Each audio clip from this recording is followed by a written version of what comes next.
So despite the challenges that are out there posed by African swine fever, there is opportunity for optimism. And Brian, I'd like to start with you. What are you hearing from the field and from farmers interested in growing their livestock or poultry or maybe even their fish farms? I think Lindsay hit on it earlier. The key word that we've heard the last 2 years is diversification. Livestock still makes a lot of sense. We are seeing some I think some excitement in the hog industry right now. Calls are starting to increase on guys wanting us to come out, site some new barns and buildings. But also we're seeing that throughout the livestock sector. The poultry industry, especially the broiler industry, is growing.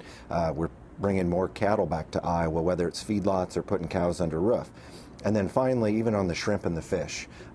This is a relatively new area for Iowa, but we think that Iowa could grow a lot of fish and shrimp, and I think being located where we are in the Midwest, that would lend itself well to some of these markets here throughout the Midwest. So some positive headlines there, and of course the coalition has been really a leader in helping more farmers look at diversifying their farms. And Dave, from the National Pork Board standpoint, what are you seeing out there for interest in expanding the livestock, the pig herd here in the United States? What issues are you studying? We've, in the last 4 to 5 years, if you look at the number of processing plants that we've seen come on board here in the United States, it's been phenomenal. It's been a time that we've never seen like this before, with new plants that are being built, including the one that's just finishing up here in Iowa.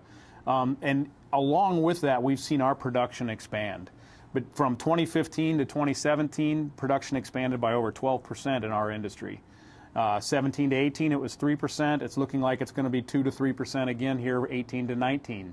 So we continue to grow as an industry. We're a very vibrant industry. We believe that we're going to continue to grow and increase demand both here and globally for our pork. And you talk about value-added agriculture. It doesn't get much better than growing soybeans for the pigs, the cattle, the dairy, the fish. I mean, that's value-added agriculture at its best, Lindsay, and that's why the Iowa Soybean Association is really focused on making investments in domestic livestock production. Well, we have to. I mean, livestock is our biggest, most reliable customer. So that's why we invest in CSIF, Coalition to Support Iowa's Farmers, the Animal Ag Alliance. Livestock is... we're all farmers. Whether we're trying to sell soybeans or hogs or cattle or fish or chicken, corn, we're all farmers. And diversification matters. The livestock is our best customer. So how can we not be involved in that? It's good for everybody. You mentioned value added. Value added is terrific. It creates jobs. Those kind of things. Livestock production is how you get young people involved in agriculture. And in a state like Iowa, that's so important. We wonder about education, schools, rural infrastructure. We need young families living out on these farms, and that's what livestock does for Iowa. And it's important to note, too, that in addition to investing in the work of the Coalition to Support Iowa's Farmers, which is all about really going and starting at the ground up on increasing our livestock and poultry herds here in Iowa, it's also working with organizations about increasing consumption and interest in livestock and poultry. And we've done some joint programming. I know it's very important for consumers to know, too, about the health and safety and nutrition of the products that they're consuming. Yeah, safety is number one for our producers always. We talked a lot today about African swine fever. African swine fever is not an organism of public health concern. It does not infect people. And over and above that, USDA protects us by not allowing meat from those regions that are positive for African swine fever to come into the country. They're protecting our pigs that way. So we remember, above all, we don't have this virus here. We don't want to bring it in. We're putting most of our efforts into that prevention to keep it out. And if we can do that, it'll be to the benefit of the pork industry as well as the soybean industry. So, Brian, for farmers who are watching us today, how can they reach out to the coalition if they're thinking about diversifying their farm, or maybe they're raising pigs and would like to raise a few more? How can they reach you?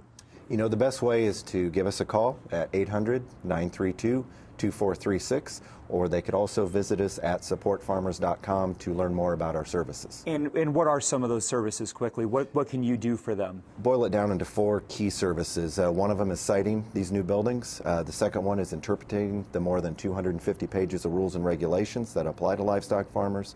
3 is enhancing neighbor relations. And finally, helping them implement best management practices like trees on their farms. So important to do all that. Lindsay, final word from you about this issue, about diversification, about livestock, about growing soybeans. What do you want farmers to know? Well, Iowa's an agricultural state.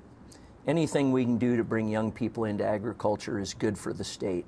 And I think the foundation for that is animal agriculture. Anything to add, Dave, to that? I fully agree with that, and we really appreciate the relationship that we've been able to have with soybean as we work on some of our production research. So we are working together. We understand that we both need each other. A lot of networking, a lot of collaboration going on. It's epitomized through the relationships as well as through the good work of the Coalition to Support Iowa's Farmers. So despite some of those challenges, the future does indeed look bright for both the livestock and the soybean farmer. And with that, we'll need to leave our conversation there. Thank you to our panelists, Brian, Dave, and Lindsay.